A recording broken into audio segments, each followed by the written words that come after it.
I'm at my buddy's truck repair center looking at this slightly used diesel engine, Mercedes-Benz. They were hoping to replace this very abused diesel engine, but although they've got the same model number, they're very different. But looking at this one again, I want to point out the turbocharger, which is right there. You can see the turbine blades. But the turbocharger's so worn out, watch this. Up and down, I can feel it, and in and out. So this turbocharger's completely worn out and not reusable.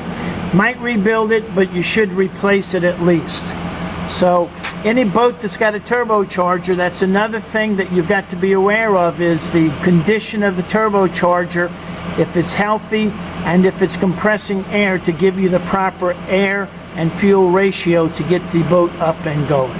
If you've got questions about engines or boats, you can ask Captain Chris or my buddy Jerry. We'll be glad to answer you best way we can.